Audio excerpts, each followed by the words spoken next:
ओम नमः शिवाय। मैं पंडित अनूप मिश्रा आपका स्वागत करता हूं अपने इस यूट्यूब चैनल में।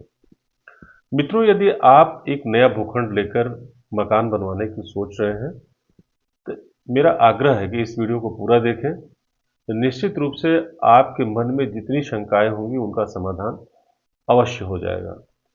आगे बढ़ने के पूर्व आपसे आग्रह, यदि आपने अभी तक इस चैनल को सब्सक्राइब नहीं किया है तो चैनल को सब्सक्राइब करें। यदि आप ज्योतिष और वास्तु के विषय को पसंद करते हैं, वीडियो पसंद आए तो इसे लाइक करें और अपने दोस्तों मित्रों को शेयर करें। हाँ, बेल आइकन अवश्य दबाएं यदि आप चैनल को सब्सक्राइब करते हैं तो हमारे वीडियोस को समय से प्राप्त करने के लिए। तो आइए आगे बढ़ते हैं और इस विषय पर चर्चा को शुरू करते हैं कि यदि आप एक भूखंड लेकर नया मकान बनाने जा रहे हैं तो आपको किन किन बातों का ध्यान रखना अति आवश्यक है। तो इसमें से सबसे पहला जो विषय है वो कि वास्तु क्या है, इस विषय को समझना सबसे अधिक आवश्यक है। वास्तु, अभी एक छोटे वीडियो में मैंने बताया था वास्तु के बारे में कि वास्तु और कुछ नहीं, जो ब्रह्मांड के पंच तत्व हैं, इन्हीं पंच तत्वों से हम और हमारा वास्तु सब कुछ निर्मित है। तो इन्हीं पंच तत्वों के संयोजन की बात की जाती है वास्तु में। इसके अलावा जो कॉस्मिक एनर्जी है, जिसे हम नेचर की एनर्जी कह सकते हैं, प्रकृति की ऊर्जा कह सकते हैं, इन जो प्राकृतिक ऊर्जाएं यानी जो कॉस्मिक पावर्स हैं, इनका जो फ्लो है वो कैसे इसके साथ में आप चल सकते हैं, इस विषय में बात की जाती है। एक छोटे से उदाहरण जो कि हमने पिछले वीडियो में दिया था कि यदि आप नदी की धारा में अगर आप एक चप्पू वाली नाव लेकर यात्रा कर रहे हैं तो निश्चित रूप से आप कम मेहनत में यानी कम एफर्ट्स में आप लंबी दूरी तय कर पाएंगे। यही स्थिति बदल जाती है जब आप धारा के विपरीत दिशा में चलते हैं। इसी प्रकार से वास्तु में यदि आप कॉस्मिक एनर्जीज को समझते हैं और इसके सही उपयोग को समझ जाते हैं तो निश्चित रूप से आपका जीवन आसान हो जाता है। और यही जीवन जब कठिनाईपूर्ण हो जाता है जब आप वास्तु की इन बारीकियों को नहीं समझ पाते। तो सबसे पहले, जैसा कि मैंने बताया कि वास्तु और कुछ नहीं, पंच तत्वों और प्राकृतिक ऊर्जाओं के संयोजन का शास्त्र है और बहुत आसानी से आप इसे समझ भी सकते हैं। और इसके अलावा आप चूंकि ड्राइंग के लिए जाते हैं आर्किटेक्ट के पास, तो आर्किटेक्ट को भी समझना अति आवश्यक है। आर्किटेक्चर का मतलब सीधा मतलब हुआ कि वास्तुकार, यानी आपके मकान का वास्तु बनाने की जिम्मेदारी उसी व्यक्ति की होती है। लेकिन आधुनिक परिवेश में जो आर्किटेक्ट्स इंजीनियरिंग करके आ रहे हैं, नए लोग आ रहे हैं, वो नई डिजाइन्स पर तो ध्यान देते हैं, खूब अच्छे अच्छे डिजाइन्स बनाएंगे, लेकिन इनके डिजाइन्स वास्तु के अनुरूप नहीं बन पाते। और इस वजह से इतना धन खर्च करने के बाद भी आप अपने मकान में संतुष्टिपूर्वक नहीं रह पाते। तो मेरा आग्रह उन वास्तुकारों से यानी आर्किटेक्ट से भी है कि कृपया वास्तु के कुछ बेसिक्स, देखिए नए मकान की ड्राइंग में वास्तु का जो प्रयोग है वो अत्यंत आसान हो जाता है। बस इस बात को प्रॉपरली समझने की आवश्यकता है। तो बस आप उस वास्तु को समझ के वास्तु के अनुरूप नक्शा बनाएं। और क्योंकि देखिए, यदि आपके बनाए हुए नक्शे में व्यक्ति संतुष्ट होकर रहता है, खुश रहता है, तो आपको और बिजनेस देगा। इस बात का भी आपको ध्यान रखना अति आवश्यक है। तो ये मेरा रिक्वेस्ट था आर्किटेक्ट से। और उसके अलावा जैसे कि आपसे मैंने बात की कि अभी आगे वीडियो में हम चर्चा करेंगे कि वास्तु को आपने समझा, आर्किटेक्ट्स को समझा, अब वास्तु के अनुरूप नक्शा बनाना चाहिए, ये भी आप समझ लीजिए। लेकिन इसके पूर्व आपको और क्या क्या ध्यान देना आवश्यक है, आइए इस बात को भी समझते हैं।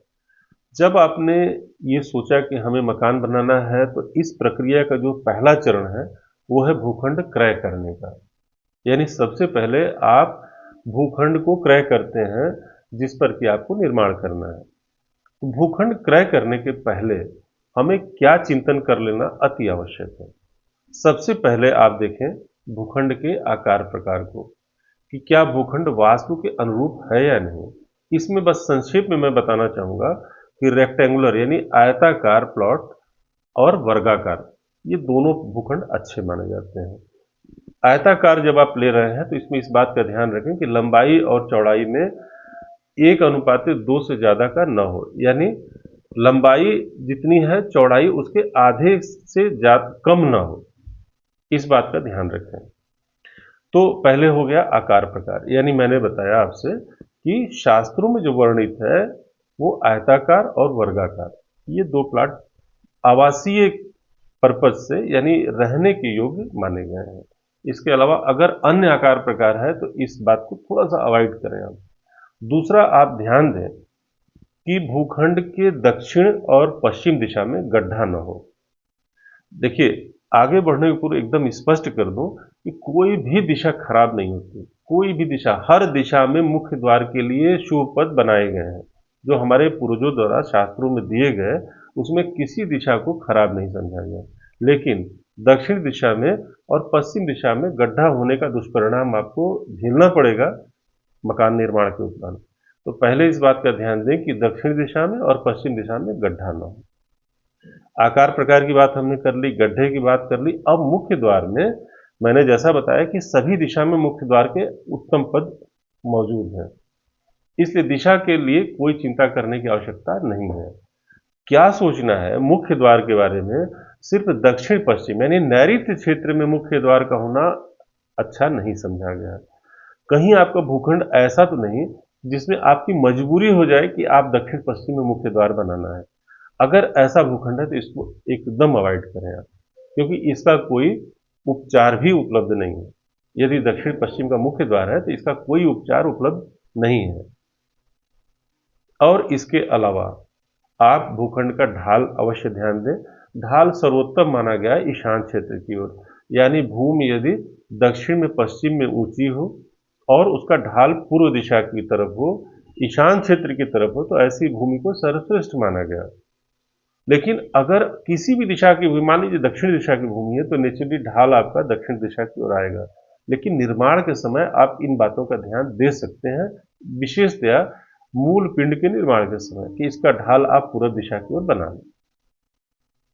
तो ये हो गई ढाल की बात, आकार प्रकार की बात और मुख्य द्वार की बात। ये लगभग हमने भूखंड के मामले में सब कुछ कैटर कर लिया। अब बात आती है भूमि परीक्षण की। यह कार्यक्रम भी भूमि खरीदने के पूर्व ही कर लेना उचित है, क्योंकि लेने के बाद तो फिर भूमि परीक्षण करने का कोई औचित्य नहीं रहता। हाँ, ये बात अलग की चीज़ है कि भूमि परीक्षण यदि आप लेने के बाद भी करते हैं तो कम से कम उसका जो शल्य निदान है वो हम कर सकते हैं, जो वैदिक वास्तु में वर्णित है। वैदिक वास्तु में जो वर्ण व्यवस्था के अनुसार, वर्ण का मतलब यहाँ अभिप्राय मेरा किसी जाति से नहीं है, विशेष ध्यान दें इस बात को, जो आपकी राशि का वर्ण है, यानी आपकी जो जन्म राशि है, इस विशेषतः गृह स्वामी की मैं बात कर रहा हूँ, उसकी जो राशि का वर्ण है उसके अनुसार भूखंड का प्रावधान वैदिक शास्त्रों में किया गया। लेकिन आज के इस परिवेश में ये बात संभव नहीं है, तो इसलिए इस बात को हम यहीं छोड़ देते हैं। लेकिन भूमि परीक्षण का मतलब आपने सुना होगा कि गृह स्वामी के हस्त प्रमाण, यानी इतना गहरा गड्ढा खोद करके, लंबा चौड़ा उतना ही गहरा, और उसमें पानी भर के परीक्षण किया जाता है, कुछ पुष्प डाल के परीक्षण किए जाते हैं। इस प्रकार के छोटे छोटे परीक्षण हैं, वो आप कर लें। और विशेषतया अगर आप परीक्षण करें, भूमि का उपजाऊपन अवश्य देखें कि यदि भूमि उपजाऊ है, आप वहां पर देखें कि फूल पौधे लगे हुए हैं, दूब घास उगी हुई है, तो ये भूमि फिर कोई परीक्षण की भी आवश्यकता आपको नहीं है, ये आप अवश्य कर लें। आपने अब सारे परीक्षणों के उपरांत भूमि का क्रय कर लिया। अब आगे बढ़ने के पूर्व आपको नियमानुसार और मुहूर्तानुसार आपको वास्तु पूजन कर लेना चाहिए, शिला पूजन कर लेना चाहिए, और खनन कार्य जो मुहूर्त के अनुसार और शास्त्र के अनुसार किस स्थान पर खनन करना है, इसके लिए योग्य वास्तु शास्त्री से राय ले लें और वहां खनन कार्य संपन्न करें। ये प्रारंभिक अवस्था है जमीन क्रय करने के बाद की। इसके बाद आप अपने कार्य शुरू करें।